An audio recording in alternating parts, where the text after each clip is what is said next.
जो कि बी ए और कॉस थीटा होता था। 3 फैक्टर पे डिपेंडेंसी, मैग्नेटिक फील्ड, एरिया और ओरिएंटेशन।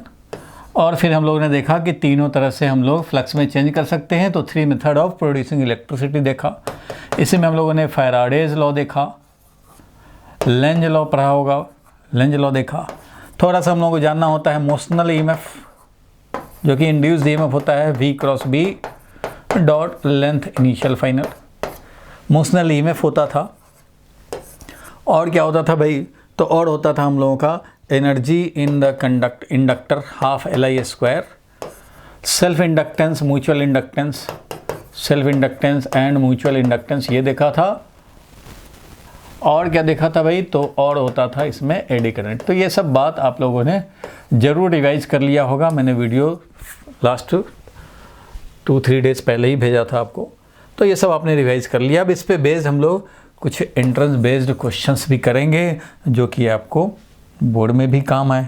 ठीक है भाई, तो अब हम लोग जरा इस पे आते हैं। क्वेश्चन है भाई, फर्स्ट क्वेश्चन ये देखो,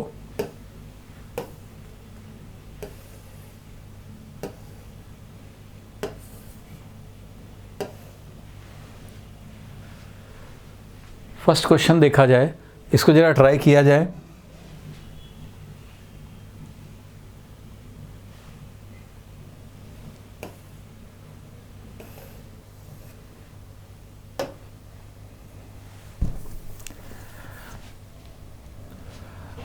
तो देखो भाई, फर्स्ट क्वेश्चन ये कह रहा है कि सॉलिड मेटल क्यूब, एक सॉलिड मेटल क्यूब हमने लिया, edge length 2 centimetre is moving in positive y direction. भाई दिख तो रहा है ना, ये छोटा छोटा लिखा हुआ सबको दिख रहा है ना? ठीक है, solid metal cube of edge 2 centimetre, 2 centimetre का ये है। ये PDF में भेज दूंगा, आप अभी जल्दी जल्दी इसको सॉल्व करने का कोशिश करेंगे, समझने का कोशिश करेंगे और डिस्कशन हम लोग देखते रहें। तो solid metal cube of edge 2 centimetre is moving in positive y direction. अच्छा भाई, तो ये पॉजिटिव वाई डायरेक्शन में वेलोसिटी है इसका, वाई डायरेक्शन में ये मूव कर रहा है, पॉजिटिव वाई डायरेक्शन में। ठीक है भाई, at constant speed of 6 metre per second, 6 metre per second का चलो भाई स्पीड है। There is uniform magnetic field of 0.1 tesla in the positive Z direction. अच्छा भाई, पॉजिटिव जेड डायरेक्शन में यूनिफॉर्म मैग्नेटिक फील्ड है। तो पॉजिटिव जेड डायरेक्शन मतलब इस डायरेक्शन में, ये है जेड एक्सिस, सपोज करो ये वाला है एक्स एक्सिस, ये वाला है वाई एक्सिस और ये वाला जेड एक्सिस। तो पॉजिटिव जेड डायरेक्शन में यूनिफॉर्म मैग्नेटिक फील्ड है। तो पॉजिटिव जेड मतलब तुम्हारी तरफ, तो डॉट हम लोग बोलेंगे कि फील्ड डॉट में है, ऐसा ही बोलेंगे भाई, डॉट में फील्ड है, magnetic field, uniform magnetic field 0.1 Tesla, तो वैल्यू है 0.1 टेस्ला। ठीक है, पॉजिटिव जेड डायरेक्शन में। ठीक है भाई, इस तरफ है, अपनी तरफ है, अपनी तरफ। The potential difference between the 2 faces of the cube perpendicular to X axis, X axis से परपेंडिकुलर, एक्स एक्सिस के परपेंडिकुलर बताने हैं। The potential difference between 2 faces of the cube perpendicular to X axis, 2 face perpendicular to X axis. तो हम लोग बोल सकते हैं कि वो 2 फेस कौन से हो सकते हैं भाई, तो 2 फेस ये हो सकते हैं, ये वाला फेस जो बिल्कुल फ्रंट में है फेस ये वाला, और जो बिल्कुल बैक में है फेस ये वाला, ऐसा बोल सकते हैं। इन दोनों के बीच में क्या होगा, तो ये ठीक उसी तरह का क्वेश्चन हो गया कि ये एक्स एक्सिस हो गया, वाई एक्सिस हो गया और ये जेड एक्सिस हो गया। समझो पहले कि V क्रॉस B, क्योंकि भाई यहाँ पे मोशन कर रहा है और मोशनल ईएमएफ चाहिए तुम्हें, तो मोशनल ईएमएफ का जो वैल्यू होता है वो होता है V क्रॉस B का वैल्यू निकालो, डायरेक्शन निकालो और उस डायरेक्शन के लेंथ से मल्टीप्लाई करते हैं। तो V क्रॉस B किधर होगा, तो वेलोसिटी है इधर अपवर्ड में, क्वेश्चन में दिया हुआ वेलोसिटी इधर है, B है इस डायरेक्शन में। तो जब भी V क्रॉस B करेंगे, V क्रॉस B जब भी करेंगे तो V क्रॉस B होगा along x axis, V cross B इधर हो गया along x axis, V cross B इस डायरेक्शन में मिल गया। इट मीन्स कोई रॉड अगर इस डायरेक्शन में हो तो V cross B into length ये वाला, अगर कोई रॉड ऐसे हो तो V क्रॉस B इस डायरेक्शन मिला है तो V cross B multiplied by ये वाला लेंथ यूज करेंगे, क्योंकि जिधर V क्रॉस B होता है उसी डायरेक्शन में इस लेंथ का जो कंपोनेंट होगा वही यूज करते हैं भैया। डॉट प्रोडक्ट का मतलब क्या होता है? डॉट प्रोडक्ट का ये मतलब होता है भाई कंपोनेंट। जिस तरह से फोर्स डॉट डिस्प्लेसमेंट करके हम लोग वर्क डन निकालते हैं तो इसको ऐसे भी इंटरप्रेट करते हैं, फोर्स और डिस्प्लेसमेंट का कंपोनेंट फोर्स के डायरेक्शन में। वैसे ही V cross B dot length है तो मतलब V क्रॉस B का वैल्यू और लेंथ का कंपोनेंट V क्रॉस B के डायरेक्शन में। तो हमने देखा कि V इधर है और B इधर है तो V क्रॉस B तो एक्स एक्सिस की तरफ है, तो V क्रॉस B इस डायरेक्शन में हुआ तो इस डायरेक्शन में कितना लेंथ, अगर पूरा का पूरा लेंथ इधर ही हो जाता तो ये। तो अभी ये क्या कह रहा है? V क्रॉस B तो इधर है, V क्रॉस B इस डायरेक्शन में, ठीक है भाई। जब V क्रॉस B इस डायरेक्शन में है तो V क्रॉस B जब इस डायरेक्शन में है तो हमें बताना है इस फेस और इस फेस के लिए। मतलब हमारा ये जो दो एंड है, समझो ये रॉड समझो ऐसे रखा हुआ है, ये रॉड समझो ऐसे रखा हुआ है, ये है रॉड। इसके एंड के अक्रॉस बताना है। तो V क्रॉस B जब हमारा इस डायरेक्शन में है V क्रॉस B तो इस डायरेक्शन में तो होगा, लेकिन इस डायरेक्शन में कितना होगा भाई? ध्यान से समझना, कोई डायरेक्शन गलत तो नहीं ले लिया हमने। V है किस डायरेक्शन में भाई? Speed 6 metre per second, positive y direction में, ठीक है भाई।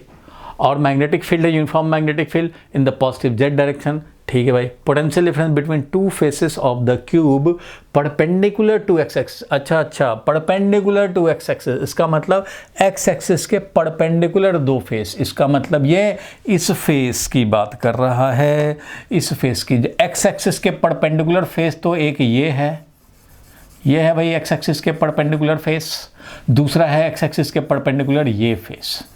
इस फेस के लिए बात कर रहा है, ये है perpendicular face, perpendicular to X axis. तो एक्स एक्सिस के परपेंडिकुलर तो यही फेस है भाई, बिल्कुल एक्स एक्सिस के परपेंडिकुलर यही दो फेस है। तो इसके लिए निकालना है, ये वाला है। क्वेश्चन को ध्यान से पढ़ने की ज़रूरत है, पता लगे कि जो पूछा जा रहा है वो नहीं निकाल लिए, कुछ और निकाल दिए। तो इसलिए हमें इस डायरेक्शन में निकालना है। तो भैया V क्रॉस B तो इधर ही है, तो V क्रॉस B और इस एंड के क्रॉस निकालना है, मतलब ये वाला लेंथ यूज करना है। और ये लेंथ क्या है भाई? वही जो क्यूब का लेंथ है, क्यूब का जो साइड लेंथ है भाई। तो मैं क्या बोलूँगा कि जो हमें मिलेगा पोटेंशियल डिफरेंस, यानी कि हमें जो डेल्टा V निकालना है वो क्या निकालना है भाई? तो V क्रॉस B का वैल्यू और लेंथ का कंपोनेंट, यानी कि लेंथ का V क्रॉस B के डायरेक्शन में जो भी कंपोनेंट है वो चाहिए। तो V क्रॉस B का वैल्यू है V इंटू B, क्योंकि V B और क्रॉस B है V B sine 90 degree, V B sine 90 degree, क्योंकि वेलोसिटी है y डायरेक्शन में, मैग्नेटिक फील्ड है z डायरेक्शन में। तो V क्रॉस B यानी दोनों आपस में परपेंडिकुलर है, V cross B sine 90 degree value हुआ। लेंथ का वैल्यू तो भाई ये पूरा का पूरा लेंथ, क्योंकि V क्रॉस B जिस डायरेक्शन में है उसी डायरेक्शन में हमें निकालना है, इस डायरेक्शन का निकालना है हमें पोटेंशियल डिफरेंस। तो लेंथ उसी डायरेक्शन में है और ये हो जाएगा cos 0 डिग्री। इट मीन्स क्या है? तो V क्रॉस B और उस डायरेक्शन का लेंथ सीधा VBL। सो जो मोशनल EMF जो हमें मिल रहा है, पोटेंशियल डिफरेंस जो मिल रहा है वो सीधा हो गया VB साइन 90 डिग्री 1 है तो VB और लेंथ क्यूब का। वेलोसिटी था 6 मीटर पर सेकंड, SI में दिया हुआ है 6 मीटर पर सेकंड। B कितना था? तो 0.1 टेस्ला था भाई, तो 0.1 सब SI में है तो SI में ध्यान रखेंगे। लेंथ कितना है? 2 सेंटीमीटर, तो 2 सेंटीमीटर है तो 2 × 10⁻² करेंगे, ये मिल गया हमें वैल्यू। ये कितना मिल गया भाई? तो 6 × 2 12 × 10 रेज़ टू द पावर कितना? ये 1 है, 1/10 यानी कि 10⁻³ इट मीन्स 12 और इसको बोलेंगे मिली वोल्ट। तो 12 मिली वोल्ट ये हो जाएगा हम लोगों का आंसर। तो इंड्यूस्ड EMF का जो हमें वैल्यू मिलेगा एज पर मोशनल EMF वो हमें 12 मिली वोल्ट का मिल जाएगा। ठीक है भाई, क्योंकि मोशन हो रहा है तो मोशनल EMF से ही निकाल पाएंगे। वेलोसिटी ऐसे था, ये वेलोसिटी ये भी V क्रॉस B किया, इस डायरेक्शन मिला, तो इस डायरेक्शन में अगर ये है इसके क्रॉस निकालना है तो डायरेक्ट लेंथ मल्टीप्लाई करेंगे, इसके क्रॉस निकालना होता तो ये वाला मल्टीप्लाई करते क्योंकि V क्रॉस B इधर है। और अगर मान लो रॉड ऐसे होता और इसके क्रॉस निकालना होता एंड के क्रॉस, तो V क्रॉस B इधर है तो इस डायरेक्शन में तो तुम कुछ ही चले ही नहीं, यहाँ से यहाँ चले आए, इस डायरेक्शन में तो कुछ गए ही नहीं, तो नो पोटेंशियल डिफरेंस, क्योंकि जिधर V क्रॉस B है उसके परपेंडिकुलर में कोई हमारा पोटेंशियल डिफरेंस नहीं होगा। इस डायरेक्शन में जितना जाओगे उसी के करस्पॉन्डिंग पोटेंशियल डिफरेंस पाओगे। ये इतना चलोगे उसका कोई फ़ायदा नहीं, ये वाला जो है यही पोटेंशियल डिफरेंस क्रिएट करेगा। इस तरह से हम लोग 12 मिली वोल्ट पे लगा देंगे टिक। ठीक है, बाकी इसका एक्सप्लेनेशन हम लोग देखना चाहें देख सकते हैं भाई। क्वेश्चन नंबर 1 है, देखो क्वेश्चन नंबर 1 ये है 1 का डी हो गया। EMF developed across the given edge is equal to BLV। B का वैल्यू 0.1, L का वैल्यू 0.02 मीन्स 2 सेंटीमीटर था, 2 × 10⁻² 2.02 और V का वैल्यू रख दिया 6, सीधा BLV लिख दिया। तो क्वेश्चन के आंसर में तो आपको सीधा BLV लिखा रहेगा। क्यों लिखा गया वो आप समझने होंगे आपको कि भाई उसी डायरेक्शन में। अगर ये पूछ देता भाई किसी दूसरे फेस के अक्रॉस तो हमारा वैल्यू चेंज हो जाता। As all the edges are parallel between the faces perpendicular to X axis hence required potential difference is 12 millivolt. अगर किसी दूसरे के क्रॉस निकालना होते इसके क्रॉस निकाल दिए, हो गया। ठीक है भाई, अगर हम लोग निकालने होते जो पहले हम लोगों ने सोच लिया था ये वाला फ्रंट वाला एंड, ये फ्रंट वाला एंड और बैक वाले एंड, बैक वाला फेस और फ्रंट वाले फेस, इन दोनों के बीच में अगर निकालना होता मीन्स इसके अक्रॉस अगर निकालने होते, इसके अक्रॉस निकालने होते तो V क्रॉस भी इधर है, इस डायरेक्शन में पोटेंशियल डिफरेंस होता है, उसके परपेंडिकुलर में चलोगे कोई पोटेंशियल डिफरेंस नहीं पाओगे, तो ये क्या हो जाएगा 0 वोल्ट हो जाएगा। इसके अक्रॉस 0 वोल्ट हो जाएगा। अगर टॉप वाला फेस और बॉटम वाला फेस के लिए निकालोगे तो V क्रॉस भी तो इस डायरेक्शन में है, इस डायरेक्शन में है V क्रॉस भी, और इसके अक्रॉस निकालना है, इसके अक्रॉस। तो यहाँ से यहाँ जाएंगे, बॉटम फेस से टॉप की तरफ जाएंगे तो कोई पोटेंशियल डिफरेंस नहीं मिलेगा। इस डायरेक्शन में तो गए ही नहीं, तो इस फेस से इस फेस पे जाएंगे कोई पोटेंशियल डिफरेंस नहीं मिलेगा। हमेशा आपको V क्रॉस B के डायरेक्शन में जाना होगा तभी पोटेंशियल डिफरेंस मिलेगा। तो जो हम लोग का क्वेश्चन में पूछा गया था ये वाला फेस और ये वाला लेफ्ट वाला फेस और राइट वाला फेस, तो उसके लिए आपको इस डायरेक्शन में जाने पड़ेंगे, V क्रॉस B के डायरेक्शन में जाने पड़ेंगे। It means V cross B dot length, length उसी डायरेक्शन में पूरा का पूरा ये लेंथ यूज हुआ, मिल गया। किसी दूसरे दो फेस के लिए लिखेंगे तो 0 आ जाएगा। ठीक है भाई, यहाँ तक क्लियर है? तो आगे बढ़ेंगे। क्लियर है भाई? रिया बोलो क्लियर है यहाँ तक?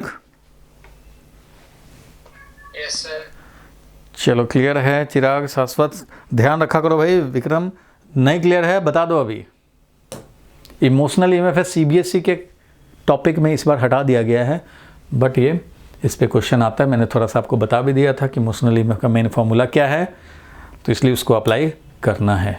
ठीक है भाई, आगे बढ़ते हैं, नेक्स्ट क्वेश्चन पे चलते हैं। नेक्स्ट क्वेश्चन पे चलें तो क्वेश्चन नंबर 2 देखा जाए। ये है भाई क्वेश्चन नंबर 2, जरा देखा जाए। क्वेश्चन नंबर 2 देखा जाए। The self induced EMF of A coil is 25 volt. Self induced EMF क्या है भाई? तो 25 वोल्ट है। Self induced EMF is 25 volt. ठीक है, आगे बढ़ते हैं। When current in it is changed at uniform rate from 10 to 25 ampere in 1 second। ये भाई कब है? When current हमारा चेंज हुआ, current is changed कहाँ से कहाँ तक भाई? तो 10 एम्पियर टू 25 एम्पियर। कितने टाइम में? In delta t is equal to 1 second. अच्छा भाई 1 सेकेंड में, ठीक है 1 सेकेंड में। The change in energy of the inductance is, तो हमें बताना है चेंज इन एनर्जी। तो चेंज इन एनर्जी क्या होगा? तो चेंज इन एनर्जी होता है हाफ LI स्क्वायर, ये होता है। तो half LI final square minus half LI initial square, ऐसा ही करने पड़ेंगे। चेंज इन एनर्जी तो भाई ये होगा, तो ये वैल्यू हमें कैलकुलेट करने हैं। जबकि ये दिया हुआ है कि इंड्यूस्ड EMF हमारा ये था जब करंट को चेंज किया गया 10 से 25 एम्पियर किया गया इतने टाइम में। तो कैसे निकालेंगे? तो करंट का वैल्यू तो पता है, इनिशियल करंट का वैल्यू इनिशियल है 10 एम्पियर, तो 10 एम्पियर का स्क्वायर यूज करोगे। यहाँ ये फाइनल था, फाइनल कितना है भाई? तो फाइनल है 25 एम्पियर, तो यहाँ पे हम लोग 25 एम्पियर यूज़ करेंगे। ठीक है, यहाँ पे कितना? तो 10 एम्पियर यूज़ करेंगे। लेकिन हाफ L, हमें तो हाफ कॉमन है भाई, L यूज़ कर रहे हैं, तो L का वैल्यू चाहिए। L का वैल्यू कैसे निकालेंगे भाई? तो क्वेश्चन में दिया था कि इंड्यूस्ड ईएमएफ का वैल्यू, जब करंट इसमें चेंज हो रहा है तो इंड्यूस्ड ईएमएफ का वैल्यू दिया है, तो इंड्यूस्ड ईएमएफ का जो वैल्यू होता है वो होता है भाई L into D i by D T. Formula तो याद होगा, L d i by D t, क्योंकि फ्लक्स किसी भी कॉइल के लिए होता है LI, फॉर्मूला याद होगा, ये फॉर्मूला है। और इंड्यूस्ड ईएमएफ होता था minus L d i by D t, क्योंकि minus D phi by D t according to Faraday's law. ठीक है भाई, तो इंड्यूस्ड ईएमएफ ये है। तो इंड्यूस्ड ईएमएफ क्वेश्चन में दे दिया है कि 25 वोल्ट है, तो एसआई में 25 वैल्यू है। वैल्यू दिया हुआ है, डायरेक्शन माइनस क्या बताता है? डायरेक्शन। तो डायरेक्शन को अभी गोली मार देंगे, हमें डायरेक्शन ही में सेल्फ इंडक्टेंस का वैल्यू चाहिए। तो L और d i by D T. अच्छा भाई, D i by D T तो 10 से 25 हो गया, तो करंट में जो चेंज आया 25 माइनस 10, ये चेंज आया कितने टाइम में भाई? 1 सेकंड में। ठीक है भाई, तो ये मिल गया तुम्हें L का वैल्यू कितना? तो 25 डिवाइडेड बाई ये कितना आया? 15 आया। 25 माइनस 10 15 आया, तो ये 25 बाई 15 दैट इज 5/3। तो L का वैल्यू आ चुका है 5/3। तो ये L का वैल्यू हम लोग यूज़ कर लेंगे। क्वेश्चन में L कहाँ से निकाला भाई? तो पता है कि इंड्यूस्ड ईएमएफ मतलब एवरेज इंड्यूस्ड ईएमएफ, ये वैल्यू दिया हुआ है जब करंट ये चेंज हुआ, इसका मतलब ये एवरेज इंड्यूस्ड ईएमएफ है during this change of current. ठीक है, तो 5/3 वैल्यू है, तो यहाँ पे भी मैं लिखूंगा 5/3 माइनस, यहाँ पे भी लिखूंगा हाफ L का वैल्यू है 5/3 इंटू दिस स्क्वायर। तो ये वैल्यू आ गया हमारा, चेंज इन एनर्जी आया 5/3 भी ये है कॉमन, और ये 25 का स्क्वायर करेंगे 625 माइनस 10 का स्क्वायर करेंगे 100, और ये इस तरह से सॉल्व करके हम लोग निकाल लेंगे। बहुत ईजी, कोई परेशानी वाली बात नहीं है। इंड्यूस्ड ईएमएफ का वैल्यू दिया था when current is changed this. तो करंट जब हमारा इतने इंटरवल में इतना चेंज हुआ है, तो यहाँ से भी लिख सकते हैं L into delta i by delta t, d i by D t या delta i by delta t. Delta i by delta t हमने रखा, सब एसआई में 5/3 मिल गया। 5/3 हेनरी ये हो जाएगा हमारा इंडक्टेंस का वैल्यू। तो 5/3 हेनरी का यूज़ किया, और final energy minus initial energy, change in energy मिल जाएगा। यानी कि कितना हो गया? तो 5/6 इंटू ये 525, ये हो गया 525। तो ये वाला वैल्यू मिल जाएगा। ठीक है भाई, आंसर इसका देखा जाए तो क्वेश्चन नंबर 2 का देखो आंसर ये है। यहाँ देखें, induced EMF 25 volt, I1 I2 25, time interval 1 second, delta E. तो induced EMF L d i by D t से निकाला गया, 25 इक्वल टू L और d i by D t. L का वैल्यू आया 5/3, बिल्कुल ठीक है। और डेल्टा ई एनर्जी में change half L I2 square minus I1 square, क्योंकि half L I2 square minus half L I1 square, half L, और ये कर दिया गया 5/6 इंटू 525, वैल्यू आ गया 437। ठीक है भाई, 437 आ गया, तो वही वैल्यू हम लोग यूज़ कर लेंगे। ठीक है, तो इसमें कोई परेशानी वाली बात नहीं है। अब हम लोग आगे बढ़ते हैं भाई, तो नेक्स्ट पे चले हम लोग। इसमें हम लोगों ने देख लिया कि 437.5 आ गया इसका आंसर। अब थर्ड नंबर क्वेश्चन देखेंगे, जरा थर्ड नंबर क्वेश्चन देखा जाए। चलो भाई, इस क्वेश्चन को जल्दी से ट्राई मार लिया जाए।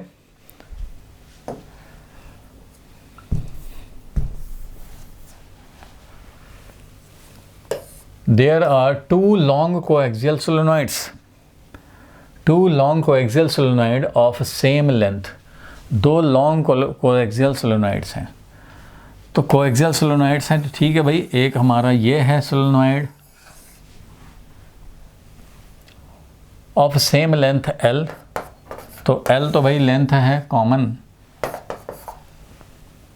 And outer coils have radii R1 and R2, inner and outer रहते। एक R1 वाला है इनर वाला कॉइल, एक आउटर कॉइल है जो R2 रेडियस वाला है, लेकिन उसका भी लेंथ उतना ही है। ठीक है भाई, तो इसका रेडियस है R2। ठीक है भाई, R1 and R2, and number of turn per unit length N1 and N2। तो इसका number of turn per unit length N1 है, तो इसका number of turn per unit length N2 है। ठीक है भाई, the ratio of mutual inductance, the ratio of mutual inductance to the self inductance of the inner coil. तो mutual inductance and self inductance of inner coil, ये हमें ratio निकालने हैं। ये रेशियो निकालने हैं, क्वेश्चन जो कह रहा है वो समझ गए आप। दो कॉइल हैं कोएक्सियल, कोएक्सियल कॉइल है भाई, एक R1 रेडियस, दूसरा R2 radius, N1 number of turn per unit length, दूसरा N2 नंबर पर यूनिट लेंथ, और ये दोनों का कॉमन लेंथ L। ठीक है, तो अगर आपको याद है कि म्यूचुअल इंडक्टेंस कितना होता था, तो म्यू नॉट म्यू आर, और याद होगा ये होता था N1 N2 पाई स्मॉलर रेडियस का स्क्वायर यानी R1 स्क्वायर इंटू L। याद होगा ये होता था म्यूचुअल इंडक्टेंस का वैल्यू। सेल्फ इंडक्टेंस कितना होता था, तो mu naught mu R, mu are तो भैया जब दूसरा मीडियम रहे तो, नहीं तो एयर ही है। और ये कितना होता था भाई, तो ये होता था हमारा अंदर वाले छोटे वाले का, तो N1 और पाई R1 स्क्वायर इंटू L ऐसा होता था। अगर आपको याद है ये रेशियो तो आप डायरेक्ट करेंगे, नहीं तो आपको साइड में कैलकुलेट करने पड़ेंगे कि सेल्फ इंडक्टेंस क्या है, म्यूचुअल इंडक्टेंस क्या है इनका। तो मुझे याद है तो मैं ऐसा यूज़ कर लूँगा। क्या क्या कैंसिल होगा, ये कैंसिल हो जाएगा, N1 से N1 कैंसिल हो जाएगा, पाई R1 स्क्वायर से पाई R1 स्क्वायर कैंसिल हो जाएगा, L से भी L कैंसिल हो जाएगा, बचेगा क्या भाई। तो अच्छा, सेल्फ इंडक्टेंस में N1 स्क्वायर भी होता था, N1 स्क्वायर होता था। और कैसे होता था मैं दिखा भी दूंगा, ये दिखा दूंगा, फिलहाल याद है तो ऐसा यूज़ करेंगे। तो मिला क्या, तो N2/N1 मिला। तो ये रेशियो N2/N1 मिला, mutual inductance divided by self inductance जो छोटे वाले का है। तो ये रेशियो N2/N1 मिल गया, तो ये N2/N1 वाले को टिक कर देंगे। कैसे ये आया, तो भैया ये तो हमने CBSE के क्लास में बताया भी था। फिलहाल के लिए शॉर्टकट में जल्दी से मैं डिराइव कर दूं। अगर तो किसी भी सोलेनॉइड जिसका कि R रेडियस हो और L लेंथ हो, तो याद होगा इसमें I करंट हम लोग इमेजिन करके और फ्लक्स निकालते थे। फ्लक्स कितना निकालेंगे भाई, तो B इंटू एरिया होगा, magnetic field B into area, और जितने नंबर ऑफ टर्न होंगे उतने टर्न से मल्टीप्लाई करोगे तो टोटल फ्लक्स मिलेगा। मीन्स इस कॉइल के थ्रू, सोलेनॉइड के थ्रू जो फ्लक्स होगा B होता है म्यू नॉट N I। ठीक है, एरिया होता है भाई पाई R स्क्वायर, और नंबर ऑफ टर्न कितना होता है, तो नंबर ऑफ टर्न पर length multiplied by the length, total length L था तो ये लिख दिया। तो फ्लक्स तो होता है भाई म्यूचुअल इंडक्टेंस इनटू I, इसलिए I को छोड़ दो और बाकी को जोड़ दो, तो यहाँ पे क्या है भाई, तो mu naught N square pi R square into L ये होता था। कोई दूसरा मीडियम होता mu naught into mu are, तो mu naught into mu r मैंने सेल्फ इंडक्टेंस का वैल्यू लिखा, और देखो N square pi R1 square into L ये मिला self inductance of any coil. ऐसा होता है, वो हमने पुट कर दिया, याद था इसलिए पुट कर दिया। म्यूचुअल इंडक्टेंस की बात करें तो म्यूचुअल इंडक्टेंस की बात करोगे भाई तो कोई एक प्राइमरी लेते थे, याद होगा हम लोगों ने ये CBSE में देखा भी था। तो किसी एक को प्राइमरी ले लिया हमने, I1 मान लो, तो अब निकालेंगे फ्लक्स थ्रू सेकेंडरी। तो फ्लक्स थ्रू सेकेंडरी कितना होगा भाई, तो flux through one turn multiplied by total number of turn in the secondary. तो सेकेंडरी में अगर फ्लक्स निकालने हैं तो फ्लक्स थ्रू वन टर्न क्या होगा भाई, तो मैग्नेटिक फील्ड जो फर्स्ट वाले ने प्रोड्यूस किया इसके थ्रू निकाल रहे हैं। फर्स्ट वाले ने जो मैग्नेटिक फील्ड प्रोड्यूस किया वो पूरे इस एरिया में होगा। किस एरिया में भाई, तो छोटे वाले में देख रहे हो तो छोटे वाले ही पाई R1 स्क्वायर में होगा, क्योंकि ये ऐसे चलता है इसका मैग्नेटिक फील्ड भाई, ऐसे चलता है। इसलिए यहाँ पे लिखेंगे B1 फर्स्ट वाले का मल्टीप्लाइड बाई एरिया। तो एरिया कितना लेंगे, तो एरिया लेंगे पाई R1 स्क्वायर। क्यों R1 स्क्वायर, क्योंकि ये बड़े कॉइल के थ्रू फ्लक्स निकाल रहे हो, सेकंड के थ्रू फ्लक्स निकाल रहे हो, लेकिन इसके छोटे एरिया R रेडियस वाले में ही, बड़ा R2 रेडियस में नहीं, R1 रेडियस वाले में ही फील्ड है, R1 रेडियस वाले में ही फील्ड है, आउटर वाले में नहीं है। इधर तो फील्ड है ही नहीं, इतने ही में है, तो इतने ही में है भैया, तो इतने ही में होगा। तुम्हारा लूप इतना बड़ा हो उससे क्या फ़र्क पड़ता है, तुम्हारा फील्ड इतने ही एरिया में जब है, तो जब फ्लक्स लूप के थ्रू निकालोगे तो B इंटू यही वाला एरिया काउंट करोगे। लूप तुम्हारा कितना बड़ा है उससे क्या मतलब, जब उस लूप के हाफ में ही या थोड़े से एरिया में ही फील्ड है तो फ्लक्स इतने ही में बनेगा। इधर का B ही 0 है तो 0.ds करने से क्या होगा, यहाँ B.ds करने पड़ेंगे। इसलिए B इंटू पाई जो छोटा रेडियस से वाला है वही वाला, और नंबर ऑफ टर्न सेकंड में क्या होगा, तो N2 इंटू L यही होगा। B1 कितना होता है भाई, तो म्यू नॉट N1 I1 और पाई R1 स्क्वायर और इधर N2 इंटू L।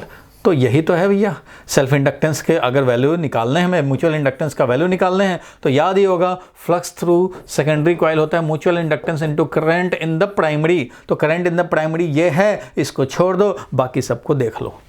तो ये हो गया कितना भाई, तो म्यू नॉट N1 पाई R1 स्क्वायर इंटू L। ये मिल गया म्यूचुअल इंडक्टेंस का वैल्यू अगर एयर है इन बिटवीन द कोर जो है हमारा एयर का है। तो दूसरा होगा तो mu naught into mu R लिख देंगे, तो mu naught N1 N2 pi R1 square L, mu naught N1 N2 pi R1 square L। तो ऐसा याद है तो आप ऐसा लिख दोगे। और रेशियो निकालना था, निकाल लिया, रेशियो बन गया। ठीक है भाई, क्लियर है यहाँ तक, कोई परेशानी वाली बात नहीं है। इसलिए ये रेशियो जो निकालना था वो हम लोगों ने निकाल लिया, वैल्यू आ गया N2/N1।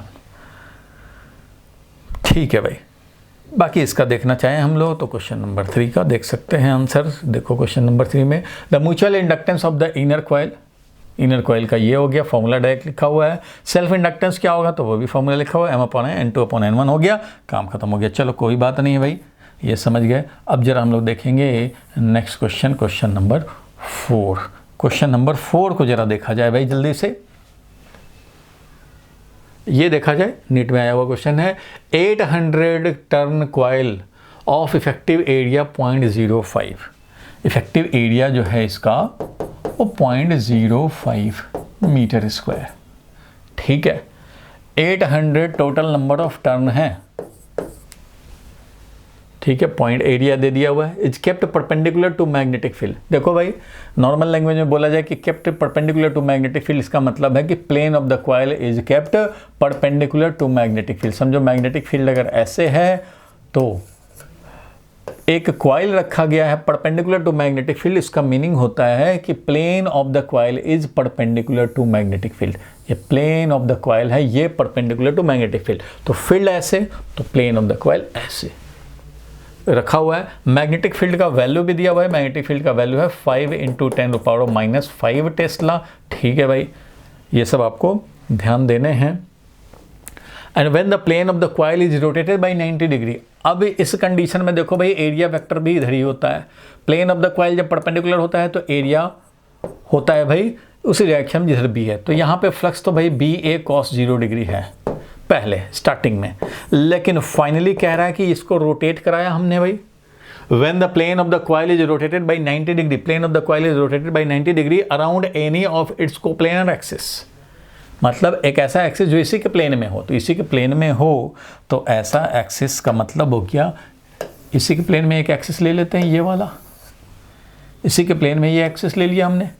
तो इसके थ्रू जब रोटेट कराएंगे 90 डिग्री से, तो 90 डिग्री से रोटेट कराने पे ये ऐसा हो जाएगा, ऐसे हो जाएगा, और इसी में इसका हो जाएगा एरिया वेक्टर, इसका एरिया वेक्टर उधर हो जाएगा। मतलब समझो ये कि ये है मैग्नेटिक फील्ड, तो पहले था कॉइल ऐसे, इधर है मैग्नेटिक फील्ड, तो पहले है कॉइल ऐसे इसी डायरेक्शन में, सेम डायरेक्शन में, लेकिन अब क्या किया गया भाई, तो इसको हम लोगों ने 90 डिग्री से घुमा दिया ऐसे।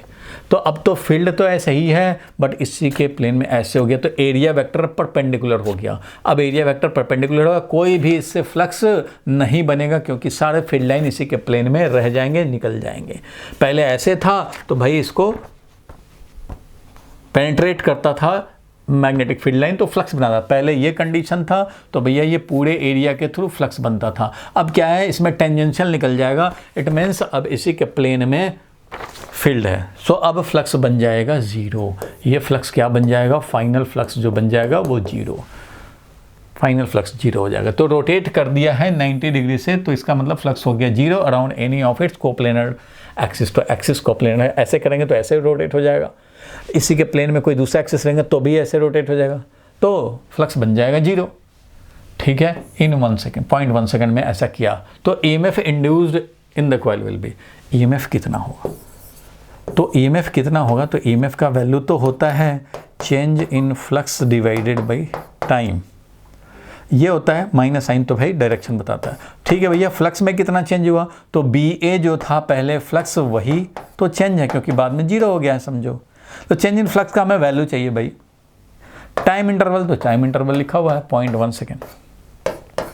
अच्छा भाई, तो B कितना था, तो B का वैल्यू है पता है हमें 5 × 10⁻⁻⁵।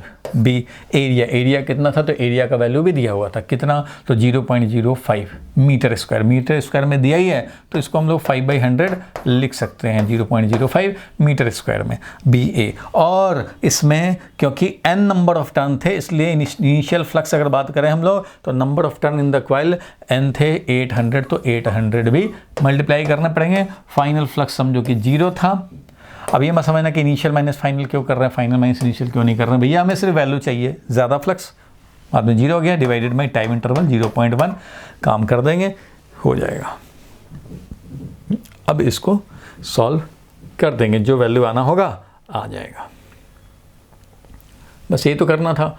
इधर था पहले फ्लक्स मैक्सिमम था, बाद में हो गया 0, इसलिए जो मैक्सिमम फ्लक्स था बाद में 0 हो गया, तो इतना ही चेंज हुआ वैल्यू में, और वो change divided by time interval, change in flux divided by time interval, इससे हमें मिल जाएगा इंड्यूस्ड ईएमएफ। देखो 4 नंबर क्वेश्चन का आंसर ये देखो, n है दिस एरिया, दिस फील्ड है, टाइम है, induced EMF delta phi by delta T, final flux initial flux delta T, minus लगा रखे हैं, minus D phi by D T, तो मॉड हमें चाहिए भाई। तो एन बी ए स्टार्टिंग में फ्लक्स निकाल लिए, एन बी ए तो 800, और बी का वैल्यू और एरिया का वैल्यू cos 0 डिग्री पहले निकाल लिया। ये फाइनल फ्लक्स क्या होगा भाई, तो 0 हो रहा है, फाइनल फ्लक्स तो 0 हो रहा है, 90 डिग्री होने से 0 हो गया। इंड्यूस्ड ईएमएफ क्या होगा, तो भैया ये है वैल्यू। और क्योंकि देखो भाई अगर फाइनल माइनस इनिशियल करना है तो पूरा एक्सप्रेशन यूज करो, बात उतने ही आने हैं, कितना, तो 2 × 10⁻³ जितना आया वैल्यू, बस फ्लक्स में चेंज डिवाइडेड, तो फ्लक्स में चेंज कितना, जो इनिशियल था वही है फ्लक्स में चेंज, क्योंकि फाइनल 0 हो गया, तो flux initial divided by time interval, flux initial divided by time interval, flux initial divided by the time interval, यही काम करने हैं। और फ्लक्स निकालने के लिए BAN यूज़ करने पड़ेंगे, BA into total number of turn, जो कि 800 था, एरिया दिया था, B भी दिया था, डिवाइडेड बाई टाइम इंटरवल जो दिया है उसका यूज़ करने हैं, बस यही काम करने थे। ठीक है भाई, तो ये समझ गए। आगे बढ़ते हैं, नेक्स्ट क्वेश्चन पे चलते हैं भाई। तो 4 नंबर देख लिया आपने, जरा 5 नंबर देख लिया जाए।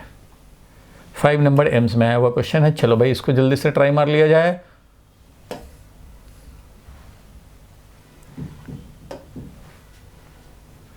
सर्कुलर रिंग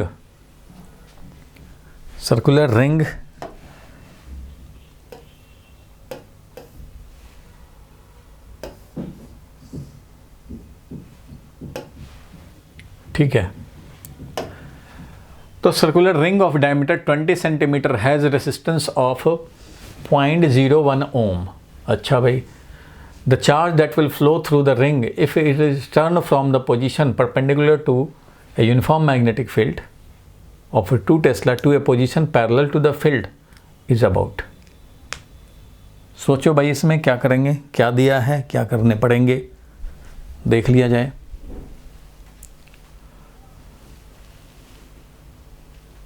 क्वेश्चन जो कह रहा है उस हिसाब से जल्दी से हम लोग डायग्राम बनाना हो डायग्राम बनाओ, वैल्यू लिखना है वैल्यू लिखेंगे, जो दिया है पहले वो काम करते चलेंगे। सर्कुलर रिंग जिसका कि डायमीटर दिया हुआ है, तो एक रिंग है भाई, इसका डायमीटर दिया हुआ है, डायमीटर का वैल्यू 20 सेंटीमीटर, इसका मतलब रेडियस जो है 10 सेंटीमीटर है, और इसका रेसिस्टेंस, सर्कुलर रिंग का रेसिस्टेंस, इस पूरे सर्कुलर रिंग का रेसिस्टेंस है R। Resistance R is equal to 0.01 ohm, ये दिया हुआ है। The charge that will flow through the ring if it is turn from a position perpendicular to uniform magnetic field. Turn from, इस coil को हमने, इस loop को हमने टर्न किया है फ्रॉम परपेंडिकुलर टू, देखो if it is turn from a position perpendicular to uniform magnetic field, मतलब पहले ये परपेंडिकुलर था मतलब क्या, plane of the coil was perpendicular, पहले परपेंडिकुलर था मतलब initially plane of the loop was perpendicular to field, that is theta क्या हो गया 0 डिग्री। परपेंडिकुलर टू फील्ड होगा मतलब थीटा 0। ये अगर लूप है तो समझो कि ये है फील्ड, तो परपेंडिकुलर हो गया लूप का, loop is perpendicular to magnetic field. तो इस कंडीशन में एरिया वेक्टर 0 एंगल पे लेंगे, बिल्कुल ठीक है भाई। तो देखो भाई सर्कुलर रिंग है, हम लोगों ने बात किया था कि इंड्यूस्ड ईएमएफ जो होता था वो होता था change in flux upon time. अब किसी भी लूप में इंड्यूस्ड ईएमएफ आपको पता लग गया तो आपको करंट का वैल्यू भी पता लग जाएगा। रेजिस्टेंस है अगर R तो करंट का वैल्यू हम लोग निकालना चाहें तो करंट का वैल्यू निकाल सकते हैं। कितना भाई? तो induced EMF divided by resistance. Induced EMF का वैल्यू की बात कर रहे हैं भैया, इसलिए माइनस को डायरेक्शन में ही रहने दो। फिलहाल के लिए यह है delta phi divided by delta T, induced EMF का वैल्यू और रेजिस्टेंस R। अब ये जितने टाइम तक करंट एग्जिस्ट करेगा, डेल्टा टी टाइम तक करंट एग्जिस्ट किया और डेल्टा टी टाइम में इसने डेल्टा क्यू चार्ज ट्रांसफर कर दिया, इसलिए ये जो करंट डेल्टा टी टाइम तक एग्जिस्ट कर रहा था उस करंट का वैल्यू मैं बोल सकता हूं कि डेल्टा क्यू चार्ज ट्रांसफर हुआ डेल्टा टी टाइम तक, इसलिए करंट का ये वैल्यू था। बिल्कुल भाई। तो चार्ज फ्लो अगर डेल्टा क्यू हुआ डेल्टा टी टाइम में तो करंट हमारा ये है, और ये करंट क्या है भाई? तो ये है चेंज इन फ्लक्स का रेट डिवाइडेड बाई रेजिस्टेंस। अब इससे देख रहे हो कि डेल्टा टी कैंसिल हो जा रहा है, इट मीन्स टाइम हमारा कुछ भी रहे फ्लक्स में चेंज होने का उससे कोई फर्क नहीं पड़ता। चार्ज ट्रांसफर जो हो रहा है वो क्या है भाई? तो फ्लक्स में चेंज डिवाइडेड बाई रेजिस्टेंस है। तो फ्लक्स में चेंज का वैल्यू देखो और डिवाइडेड बाई रेजिस्टेंस। तो अभी हम लोगों ने देखा कि फ्लक्स में चेंज है सीधा B इंटू एरिया, फाइनली हमारा ये 0 हो गया था, और डिवाइडेड बाई रेजिस्टेंस का वैल्यू हम लोगों को रख देने हैं। तो यही हमारा मिल जाएगा चार्ज ट्रांसफर, यही काम किया गया था। ठीक है भाई, क्लियर है यहाँ तक? तो इस तरह से हम लोगों ने निकाला और वैल्यू आया अपना 0.63 आया, तो 0.63 कूलम समझेंगे। ठीक है भाई, तो ये बात हम लोगों ने पहले भी देखा था। तो सारा कॉन्सेप्ट तो भाई पहले का किया रहता है तो काम आता ही है। तो ठीक है, ये समझ गए। अब 6 नंबर क्वेश्चन जल्दी से देख लिया जाए। 6 नंबर क्वेश्चन को जल्दी से ट्राई मारो।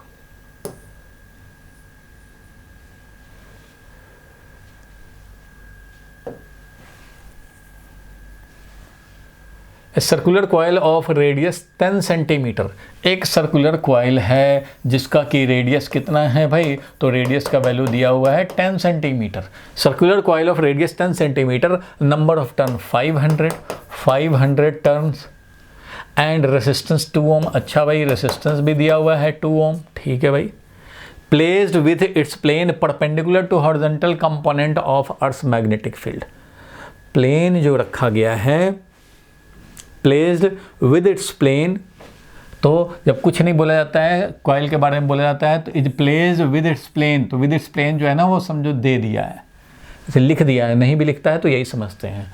Coil of radius this and turn resistance दिया हुआ is placed perpendicular to horizontal component of earth magnetic field. तो horizontal component of earth magnetic field अगर हमारा ये है BH, तो ये रखा गया है perpendicular to earth horizontal component of magnetic field. तो ये इस तरह से ये कॉइल रखा हुआ है, ये कॉइल रखा हुआ है। ठीक है भाई। इसका मतलब इसका एरिया वेक्टर जरूर फील्ड के डायरेक्शन में मिलेगा, क्योंकि एरिया वेक्टर तो भाई इस प्लेन के परपेंडिकुलर होता है। तो जब प्लेन ऐसे है तो ये है हमारा एरिया वेक्टर, कोई परेशानी नहीं होना चाहिए किसी को।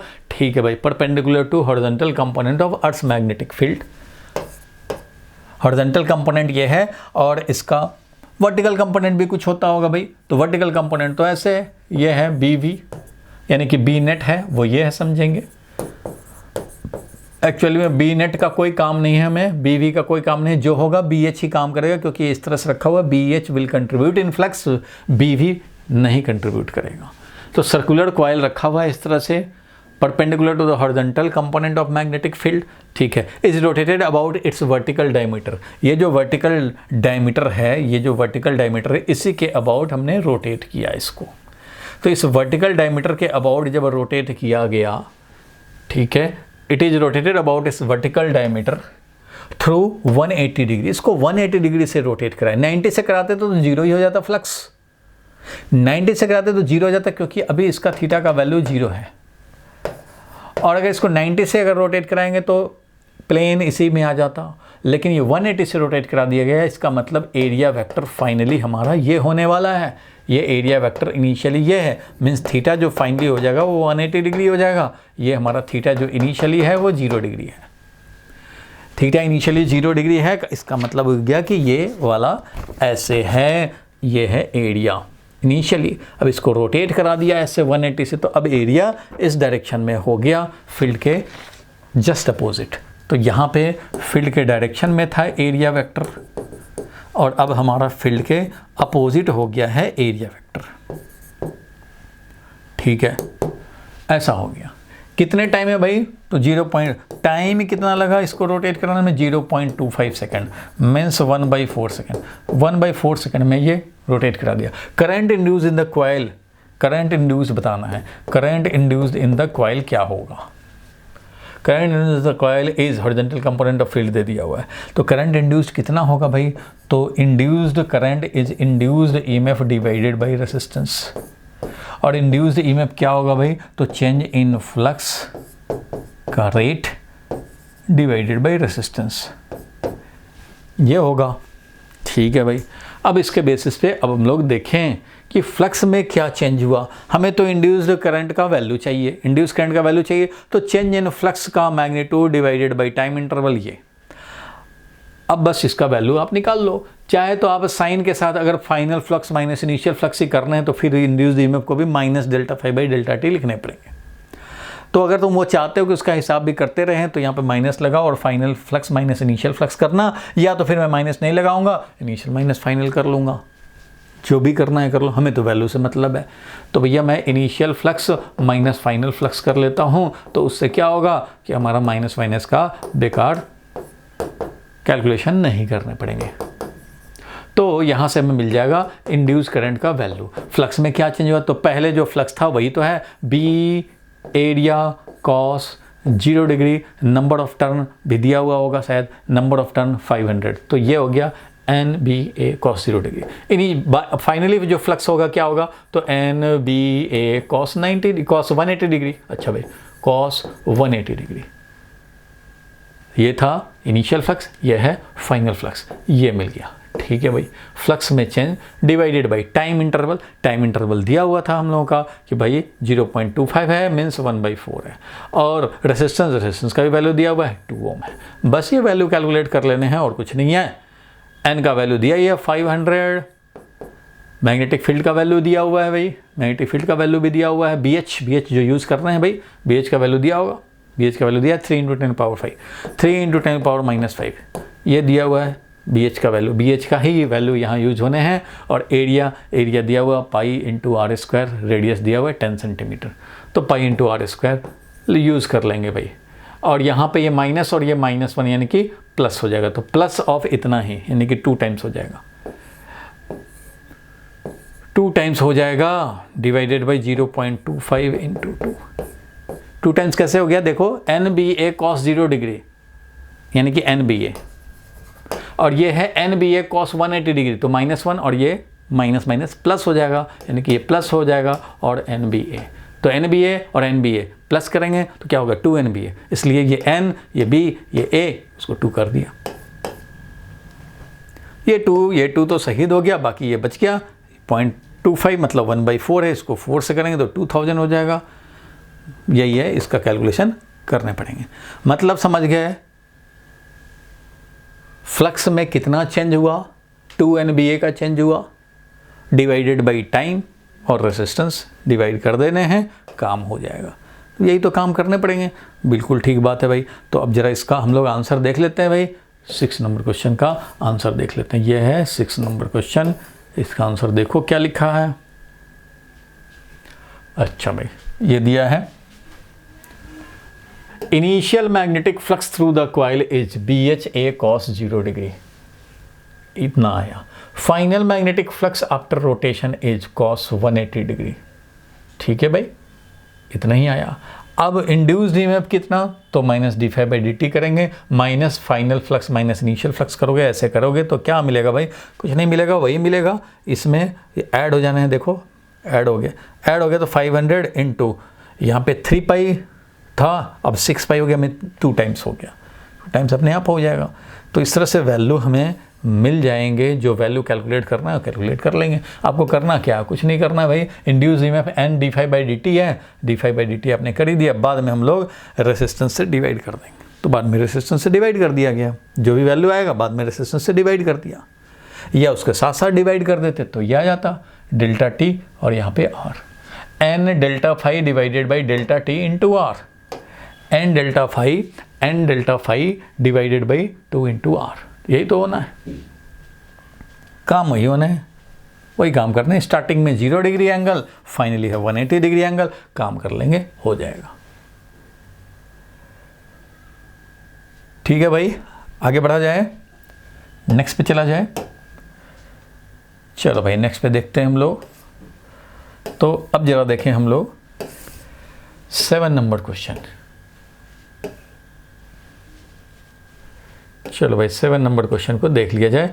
ये स्कूल वाले के लिए ठीक है, ट्रिकी पूछना चाहेंगे तो ऐसा पूछ सकते हैं। चलो जल्दी से इसको हम लोग ट्राई मारें भाई, 1 मिनट में जल्दी से सोच लो।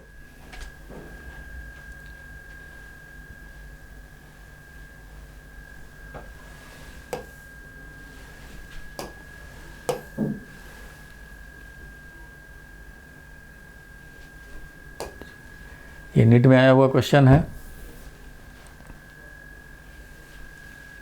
देख लो भाई, दिख रहा होगा। Uniform magnetic field is restricted within a region of small radius. Small radius वाले रीजन में, ये है स्मॉल आर, स्मॉल आर वाले रेडियस में ही ये रिस्ट्रिक्टेड है। ठीक है भाई। The magnetic field changes with time rate as dB by dt। dB by dt change कर रहा है, ये है rate of change of magnetic field, rate of change of magnetic field. ठीक है भाई, rate of change of magnetic field है।